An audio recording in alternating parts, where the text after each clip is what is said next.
உலகெங்கும் வாழும் அன்பு தமிழ் நெஞ்சங்களுக்கு வணக்கம். ஹாட் டாக் நிகழ்ச்சியில் உங்களை சந்திப்பதில் மிக்க மகிழ்ச்சி. கடந்த வாரம் நிகழ்ச்சி லட்சக்கணக்கான மக்களுடைய பார்வைக்கும் அநேகர் அதை குறித்து பாராட்டுகளும் தெரிவித்தீர்கள். ஹாட் டாக் நிகழ்ச்சிக்கு உங்களை வரவேற்பதிலே மிக்க மகிழ்ச்சி அடைகிறோம். வாருங்கள், இன்றைய நமது செய்தி களத்திற்கு கிறிஸ்தவ பெரியார் டாக்டர் பீட்டர் சாலமன் ஐயா அவர்களை சந்திக்கலாம். ஐயா வணக்கம். ஐயா வணக்கம். சொல்லுங்க. பைபிளில் இருண்ட காலம் என்று சொல்லப்படுகிறது. அப்படி என்றால் என்ன ஐயா? அதாவது த பீரியட் ஆஃப் டார்க்னஸ், அதாவது இருண்ட காலம். பைபிளில் பழைய ஏற்பாட்டு காலத்திலும் ஒரு இருண்ட காலம் இருக்கிறது, புதிய ஏற்பாட்டிலும் கூட ஒரு இருண்ட காலம் இருக்கிறது. அதாவது யோசுவாவுக்கு பிறகு இஸ்ரவேலர்கள் மத்தியில் நியாயாதிபதிகள் இருந்தாங்க.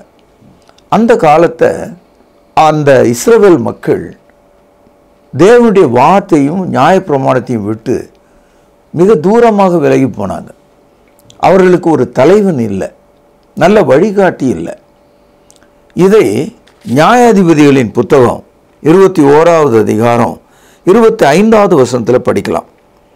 அந்நாட்களில் இஸ்ரவேலில் ராஜா இல்லை, அவனவன் தன் தன் பார்வைக்கு சரியானபடி செய்து வந்தான்.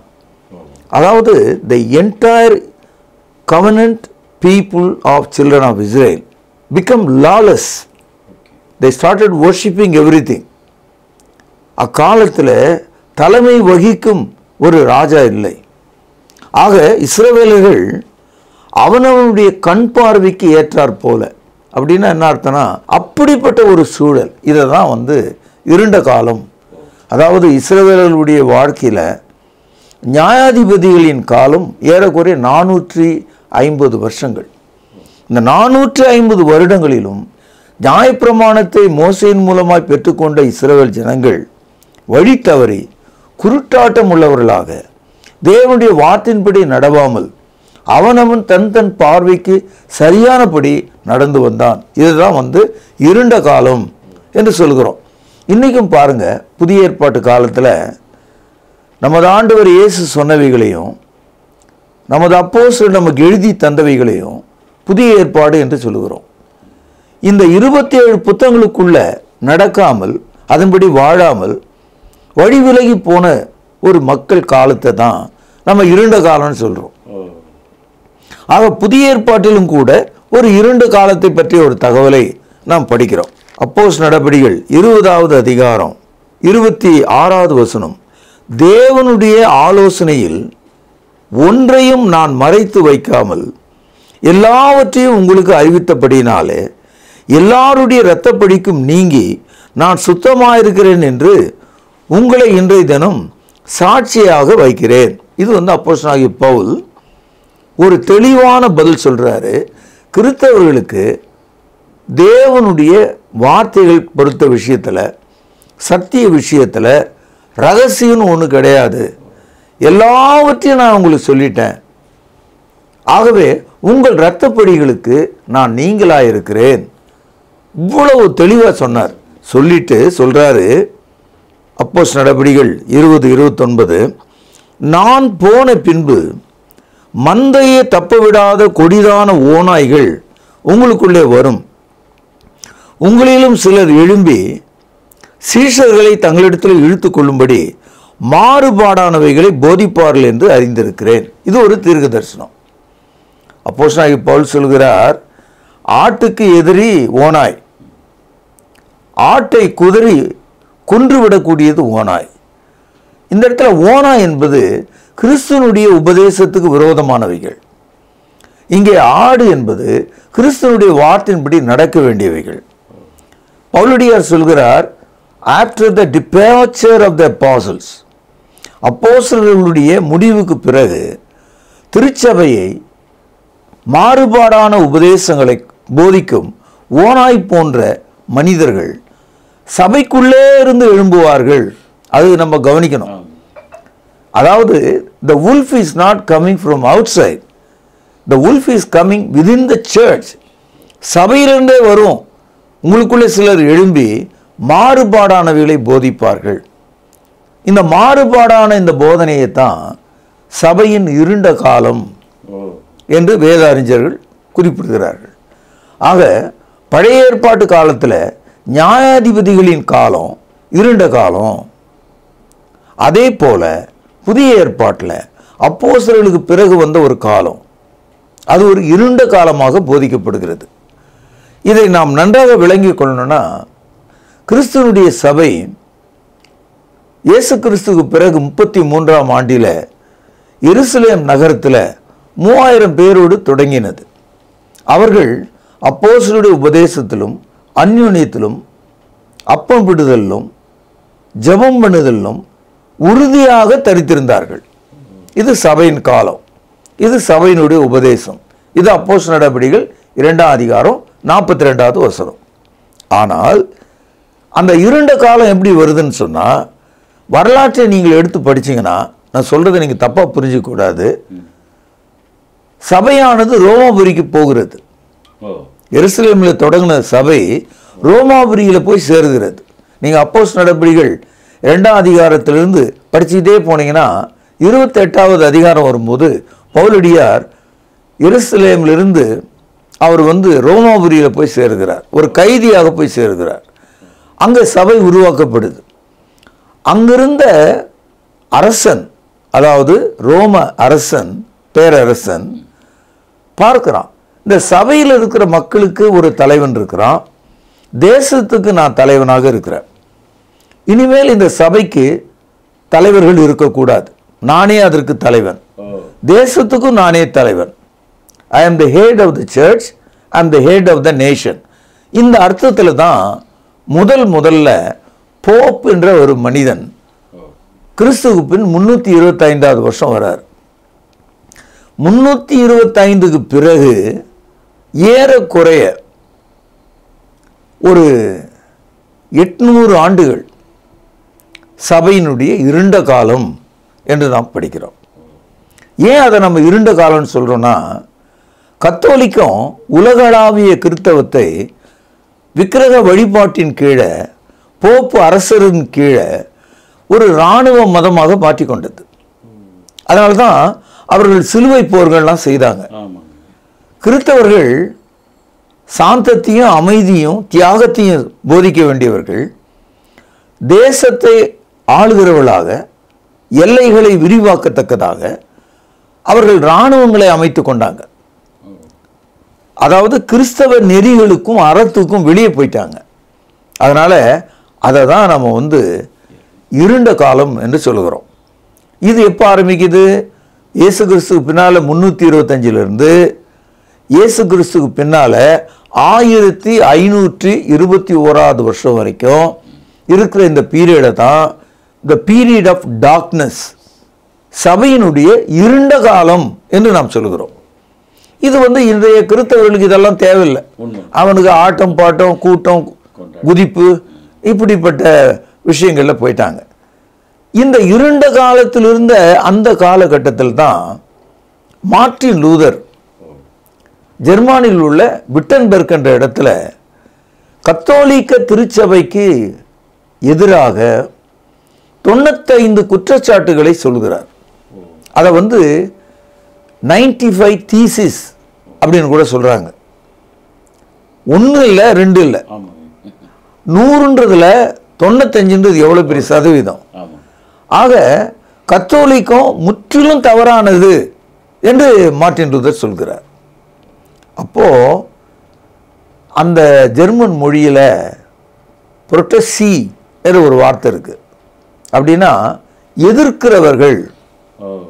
அதனால ரோமன் கத்தோலிக்கர்கள் மார்ட்டின் லூதரையும் அவரை பின்பற்றி நடந்தவர்களையும் புரோட்டஸ்டன்ட் என்று சொன்னாங்க. எதை அவர்கள் புரோட்டஸ்டன்ட் பண்றாங்க, எதை அவர்கள் எதிர்க்கிறாங்கன்னா கத்தோலிக்கத்தை எதிர்க்கிறாங்க. எவ்வளவு எதிர்க்கிறாங்க? 100க்கு 95 மடங்கு எதிர்க்கிறாங்க. அத்தனையும் தவறு என்று சொல்கிறார்கள். அதாவது சிலை வணக்கத்தில் ஆரம்பித்து ரட்சிப்பு வரைக்கும் எல்லாமே தவறா இருக்குதுன்னு சொல்றாங்க. அப்படிப்பட்ட ஒரு காலத்தில் தான் மார்ட்டின் லூதர் இந்த புரட்சிகரமான நற்செய்தியை கொண்டு வருகிறார். அது முதற்கொண்டு புரோட்டஸ்டன்ட் என்ற ஒரு அமைப்பு உருவாகிறது. இன்னைய வரைக்கும் கத்தோலிக்கர்கள் அல்லாத பெந்தெகோஸ்தே மக்கள் அல்லாத நடுவில் இருக்கிற ஒரு கூட்டத்தை அவங்களே அழைச்சிக்குவாங்க. நீங்கள் யாருங்கன்னா நான் ஒரு ப்ராட்டஸ்டன்ட்டுன்னுவான். யாருக்கு இவன் ப்ராட்டஸ்டன்ட்டு? அன்னைக்கு சொல்லப்பட்டது அது. இன்னை வரைக்கும் அவங்களுக்கு சர்நேம், அதுவே பேராக மாறி போச்சு. அது மாத்திரம் இல்லை, அந்த 15வது நூற்றாண்டினுடைய எண்டில் முடிவில் 16வது நூற்றாண்டு வருது.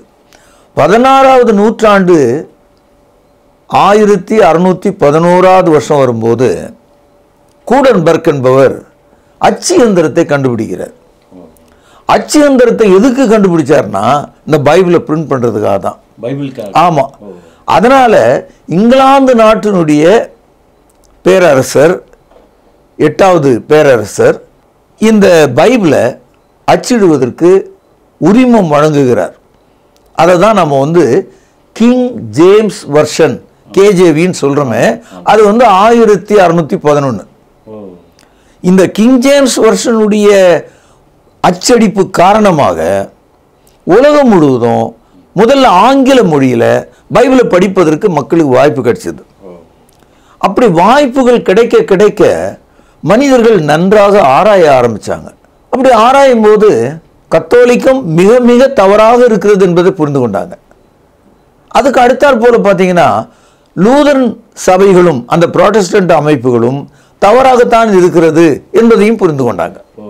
உதாரணத்துக்கு கத்தோலிக்கர்கள் பிறந்த குழந்தைக்கு ஒரு ஞானஸ்தானம் கொடுக்குறாங்க. அதே கருத்தை லூதரன் அமைப்பும் குழந்தைகளுக்கு ஞானஸ்தானம் கொடுக்குற ஒரு கொள்கையை வச்சிருக்காங்க. அப்போ ரெண்டு பேரும் ஒன்று தான்.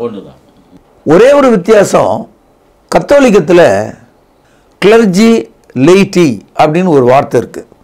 அதாவது இந்த கிளர்ஜி என்ற வார்த்தை என்னன்னா, அவங்களுக்கு மட்டும்தான் பைபிள் எடுத்து போதிக்கிறதுக்கு அதிகாரம் இருக்கு, அவங்களுக்கு மட்டும்தான் பைபிள் தெரியும், அவங்க மற்ற கிறிஸ்தவங்களோட ரொம்ப பரிசுத்தமானவங்க, அவங்க மட்டும்தான் ஆல்டரில் ஏறணும். அப்போது சாதாரண கிறிஸ்தவர்களை லைட்டி அப்படின்னா அவர்கள் முன்னே நிற்க வேண்டியவர்கள், அவர்களுக்கு எந்த அதிகாரமும் இல்லை. இது கேத்தலிக்கில் இருந்த அந்த பழக்கம் அப்படியே புராட்டஸ்டன்ட் அமைப்புகளையும் வந்தது. இன்றைக்கி நீங்கள் பார்த்தீங்கன்னா பைபிள் வாசிப்பதற்கு கூட போதகர் எழுதியிருக்கிற அந்த முக்கியமான ஹோலி சாங்சுரி என்று அவர்கள் நினைக்கிறாங்க. அந்த இடத்துல ஒரு சாதாரண விசுவாசி போக முடியாது. காரணம், they teach the clergy system there. போதகர் என்பவர் கிளர்ஜியாக இருக்கிறார், விசுவாசிகள் லைட்டியாக இருக்கிறாங்க. அங்கே பாகுபாடு, அந்த பாகுபாடு இதெல்லாம் அப்படியே கேத்தலிக்லேருந்து டிராவல் பண்ணியிருக்கு. ஆகவே இந்த ரோமன் கத்தோலிக்கத்தை விட்டு வெளியே வந்த புராட்டஸ்டன்ட் அமைப்பு கூட ஏறக்குறைய இதே மாதிரி போனதுனால 16வது நூற்றாண்டுக்கு பிறகு ஏராளமான வேத புத்தகம் மனிதர்கள் கையில் அச்சடிக்கப்பட்டு கிடைத்ததுனால மக்கள் நன்றாக பைபிளை படிக்க ஆரம்பித்தாங்க. அப்படி படிக்க ஆரம்பித்தப்போ நிறைய குழுக்கள் இந்த கிறிஸ்தவர்கள் மத்தியில் உருவானாங்க. அதில் ஒரு முக்கியமான ஒரு தகவல் என்னன்னா, எலன்ஜி ஒயிட்னு ஒரு அம்மா, அவங்க ஹஸ்பண்ட் பேர் ஒயிட். அவங்க அமெரிக்காவில் மிச்சிகன் நகரில் இருக்காங்க.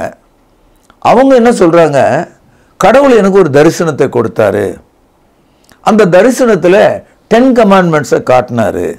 அந்த 10 கமாண்ட்மெண்ட்ஸில் எல்லா கமாண்ட்மெண்ட்ஸையும் ஆண்டவர் அழிச்சிட்டாரு, ஒரே ஒரு கமாண்ட்மெண்ட்டு மட்டும் விட்டுட்டாரு, 4வது கமாண்ட்மெண்ட் மட்டும் கடவுள் அப்படியே விட்டுட்டாரு அந்த தரிசனத்தில்.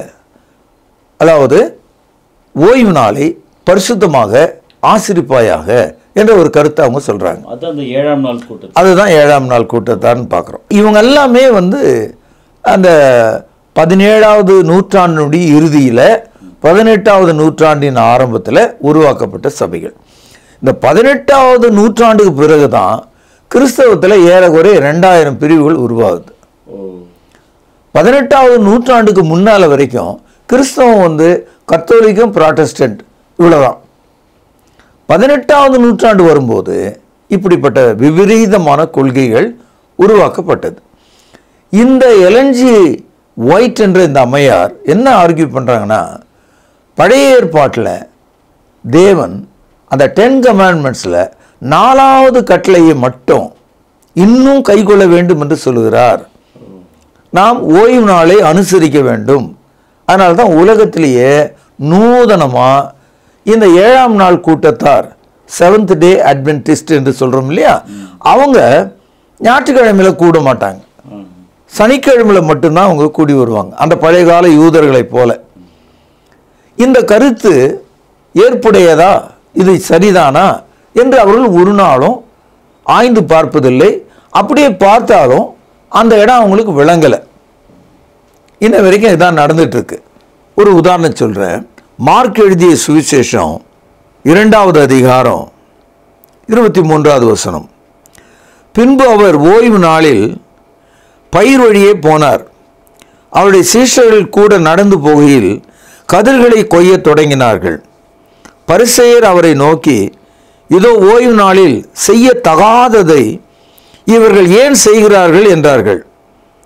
அதற்கு அவர், தாவீதுக்கு உண்டான ஆபத்தில் தானும் தன்னோடு இருந்தவர்களும் பசியா இருந்தபோது அவன் அபியத்தார் என்னும் பிரதான ஆசாரியன் காலத்தில் செய்ததை நீங்கள் ஒரு காலம் வாசிக்கவில்லையா? அவன் தேவனுடைய வீட்டில் பிரவேசித்து ஆசாரியர் தவிர வேறொருவரும் புசிக்கத்தகாத தெய்வ சமூகத்து அப்பங்களை தானும் புசித்து தன்னோடு இருந்தவர்களுக்கும் கொடுத்தானே என்றார். பின்பு அவர்களை நோக்கி, மனுஷன் ஓய்வு நாளுக்காக உண்டாக்கப்படவில்லை, ஓய்வு நாள் மனுஷனுக்காக உண்டாக்கப்பட்டது. ஆகையால் மனுஷகுமாரன் ஓய்வு நாளுக்கும் ஆண்டவராயிருக்கிறார்.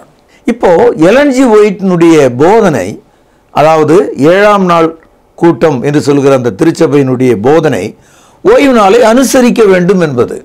ஆனால் இயேசு கிறிஸ்து என்ன சொல்கிறார்? நீங்கள் பழைய ஏற்பாட்டு கால அந்த ஓய்வு நாள் ஆசரிப்பு முறைகளை இனி செய்ய வேண்டியதில்லை.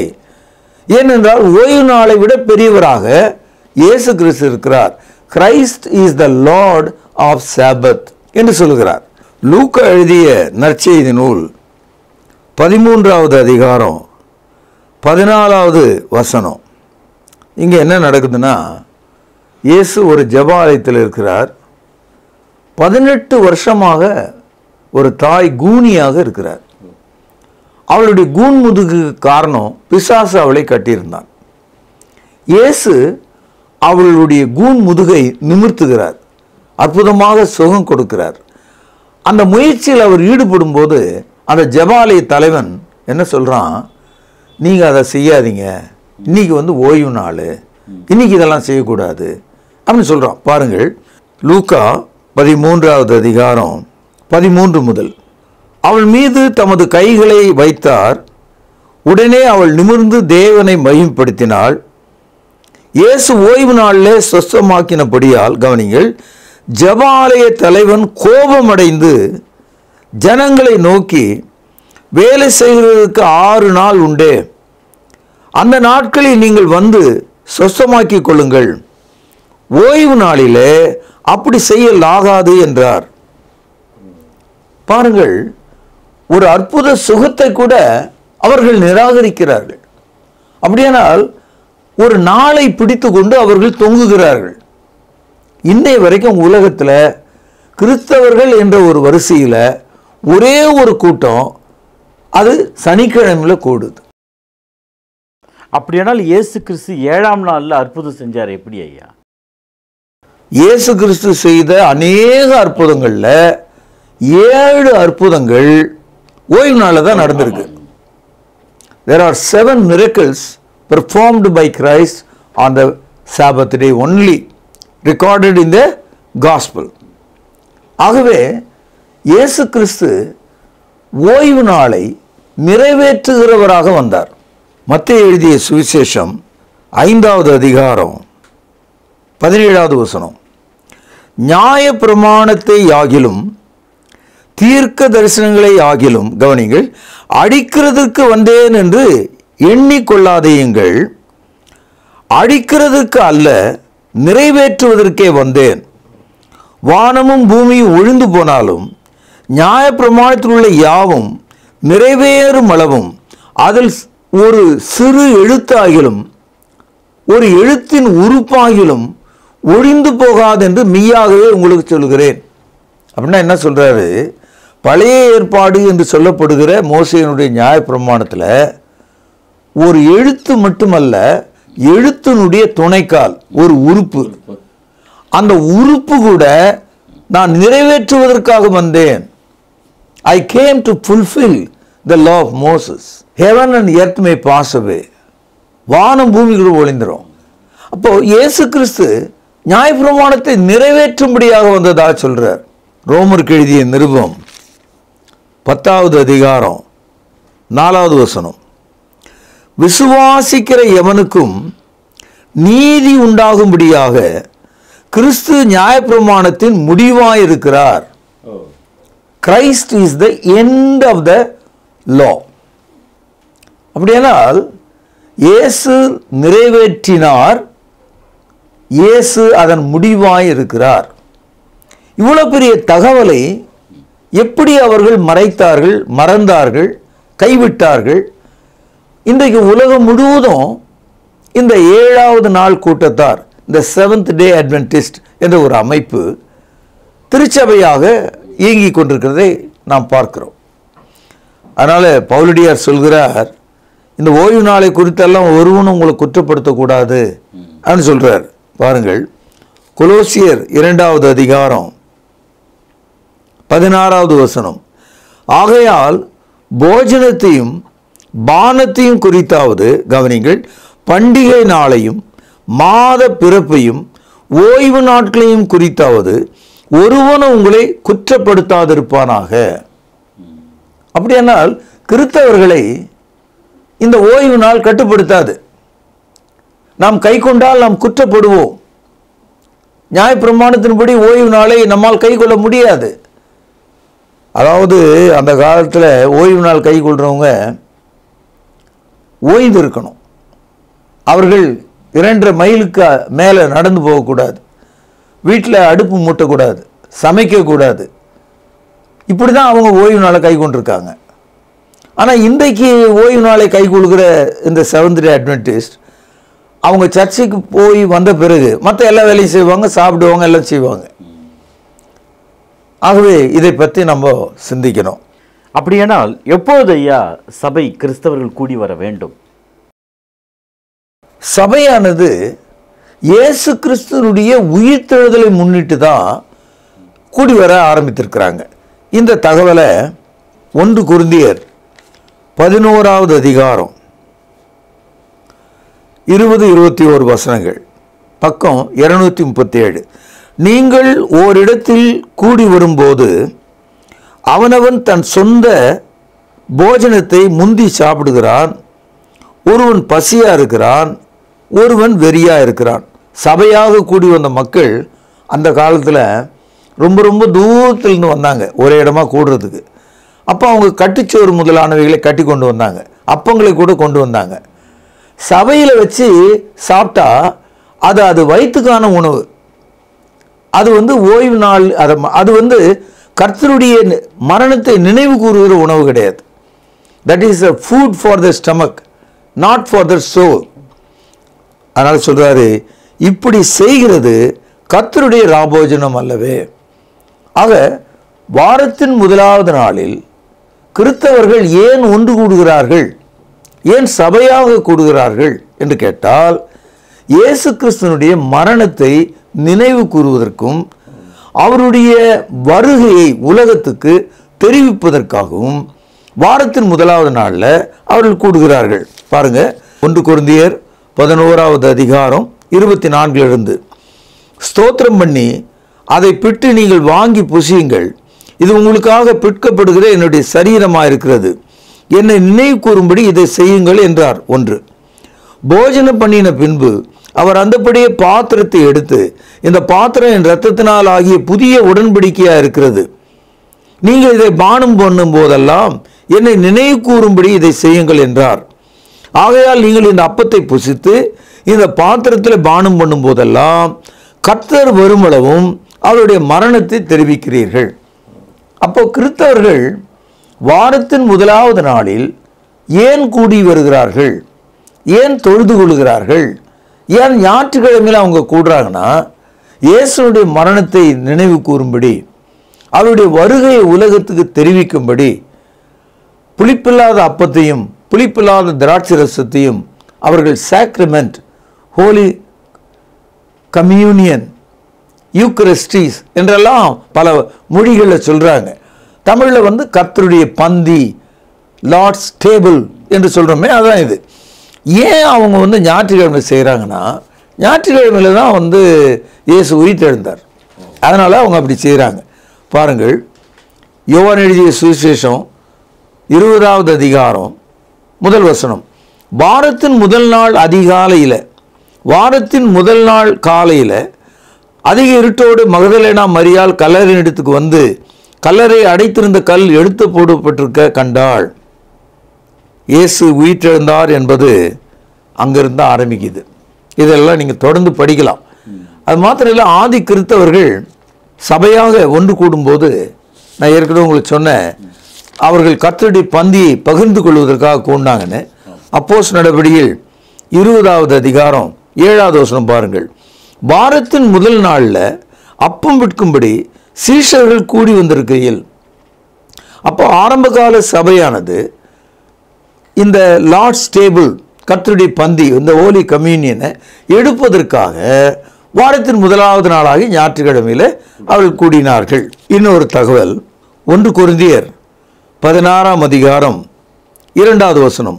நான் வந்திருக்கும் போது பணம் சேர்க்குதல் இராதபடிக்கு உங்களில் அவனவன் கவனிங்கள், வாரத்தின் முதல் நாள் தோறும் தன் தன் வரவுக்கு தக்கதாக எதையாகிலும் தன்னிடத்திலே சேர்த்து வைத்துக் கொள்ள கடவன். அப்போ வாரத்தின் முதலாவது நாளில் ஒரு கிறிஸ்தவர் இயேசு கிறிஸ்துவினுடைய மரணத்தை நினைவு கூர்ந்து அந்த உடன்படிக்கையிலே நிலைத்திருப்பதையும் இந்த உலகத்திற்கு இயேசுனுடைய வருகையை அறிவிப்பதையும் ஒன்று. இரண்டாவது, நன்றியுள்ள ஜீவனுள்ள விசுவாசத்தின் காணிக்கைகளை வாரத்தின் முதலாவது நாளில் திருச்சபையில் அவர்கள் செலுத்தினார்கள். அதனால் நம்முடைய நாட்டில் அல்லது உலகத்தில் வேறு ஏதோ ஒரு நாட்டில் ஞாயிற்றுக்கிழமை விடுமுறையாக இருக்கிறதுனால கிறிஸ்தவர்கள் ஒன்று கூடல.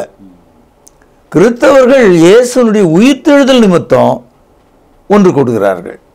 இப்போ வாரத்தின் முதல் நாள்னு சொன்னால், இப்போது 1ஆம் தேதி ஞாயிற்றுக்கிழமை வச்சுங்க, அடுத்த ஞாயிற்றுக்கிழமை உங்களுக்கு 8ஆம் தேதி வரும். அப்போ 7ஆம் தேதி என்னன்னு கேட்டிங்கன்னா சனிக்கிழமை. சனிக்கிழமையை தான் சாபத் என்று நாம் சொல்கிறோம். இஸ்ரவேலருடைய வாழ்க்கையில் ஒரு வாரத்தின் கடைசி நாள் சாபத், அவர்களுக்கு ஓய்வு நாள் அது. ஆனால் கிறிஸ்தவர்களுக்கு வாரத்தின் முதல் நாள் தொழுகை நாளாக இருக்கிறது. ஆக இந்த கருத்தை விளங்கி கொள்ளாமல் போனால் மீண்டும் நாம் இருண்ட காலத்துக்கு சென்று விடுவோம். இன்னும் நாம் கத்தோலிக்கராகவும் புராட்டஸ்டன்ட் மக்களாகவும் அல்லது 7வது நாள் கூட்டத்தாராகவும் அல்லது அவர்களை பின்பற்றி போன மற்றவர்களைப் போலவும் இருந்தால் நாம் இந்த வேதத்துக்கு புறம்பாக தூரமாக இருண்ட காலத்துக்குள்ளே செல்கிறவர்களாக இருப்போம். ஆகவே இந்த என்பிசி என்ற இந்த செய்தி மடல் உலகளாவிய கிறிஸ்தவர்களை ஒன்றிணைக்கவும், அந்த ஒன்றிணைத்தல் என்பது போதனையின் கீழ் ஒன்றிணைப்பது. மக்களை நாம் ஒன்றிணைக்க முடியாது. We wanted to unite the world Christian to a doctrine, அதாவது புதிய ஏற்பாட்டு போதனைக்குள்ள அவர்களை கொண்டு வருவது. அதான் என்னுடைய நோக்கம். ஐயா, உண்மையாகவே இந்த என்பிசி செய்தி மடலில் ஒரு சிறப்பான வரலாற்று பின்னணியோட சபையினுடைய வரலாறை நேர்த்தே எடுத்து சொன்னீங்க ஐயா. இருண்ட காலத்துக்கு இன்றைக்கி தான் விளக்கமே தெரிஞ்சதுங்க ஐயா. மிக்க நன்றிங்க ஐயா. வணக்கம் நேயர்களே, மீண்டும் என்பிசி செய்தி மடலில் உங்களை சந்திக்கும் வரை உங்களிடமிருந்து விடைபெறுவது உங்கள் அன்பு அறிவிப்பாளன் சார்லஸ் எஸ் குணசேகரன். நன்றி, வணக்கம். தொடர்பு கொள்ள வேண்டிய முகவரி: திருமறை நேரம், 58 சர்ச் தெரு, குமரன் நகர், சென்னை 6,82,000. தொலைபேசி எண் 044255008882. செல்போன் 93855000.